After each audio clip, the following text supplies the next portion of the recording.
আল্লাহ তাআলা ঘোষণা করেন, হে নবী, নিশ্চয়ই মৃতদের কোনো কথা শোনাতে পারবে না। সূরা নামল আয়াত ৮০। রাসূলুল্লাহ সাল্লাল্লাহু আলাইহি ওয়াসাল্লাম বলেছেন, তোমরা মৃত্যুকে অধিক স্মরণ করো। নাসাই ১৮২৭। আবু হুরায়রা রাদিয়াল্লাহু আনহু। রাসূলুল্লাহ সাল্লাল্লাহু আলাইহি ওয়াসাল্লাম বলেছেন, তোমরা কবর জিয়ারত করো, কেননা তা তোমাদের আখিরাতের কথা স্মরণ করিয়ে দেয়। তিরমিজি ১০৫৪। তোমরা কবর জিয়ারত করো, কেননা তা তোমাদের মৃত্যুর কথা স্মরণ করিয়ে দেয়। নাসাই ২০৩৮। আবু হুরায়রা রাদিয়াল্লাহু আনহু। উমর রাদিয়াল্লাহু আনহু বলেন, তুমি কি জানো না যে নবী সাল্লাল্লাহু আলাইহি ওয়াসাল্লাম বলেছেন, জীবিতদের কান্নার কারণে অবশ্যই মৃতদের আযাব দেয়া হয়। বুখারী ১২০৮।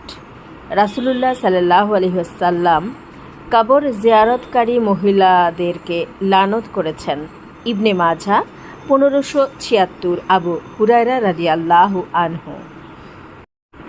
রাসূলুল্লাহ সাল্লাল্লাহু আলাইহি ওয়াসাল্লাম বলেছেন, কোনো মুসলিমের ৩টি সন্তান বালেগ হওয়ার আগে মারা গেলে তাদের প্রতি তার রহমত স্বরূপ অবশ্যই আল্লাহ তাআলা ওই ব্যক্তিকে জান্নাতে দাখিল করবেন। বুখারী ১১৭১। আনাস রাদিয়াল্লাহু আনহু। কবর জিয়ারতের দোয়া। আসসালামু আলা আহলিদ দিয়ারি মিনাল মুমিনিনা ওয়াল মুসলিমিনা ইন্না ইনশাআল্লাহু লাহিকুন নাসআলুল্লাহ লানা ওয়া লাকুমুল আফিয়াতা। অর্থ, শান্তি বর্ষিত হোক ঘরওয়ালাদের উপর যারা এর মাঝে মুমিন ও মুসলিম রয়েছে। নিশ্চয়ই আমরা আল্লাহ চাইলে আপনাদের সাথে এসে মিলিত হব। আমরা আল্লাহর নিকট আমাদের এবং আপনাদের জন্য নিরাপত্তা করছি। মুসলিম ২১২৬।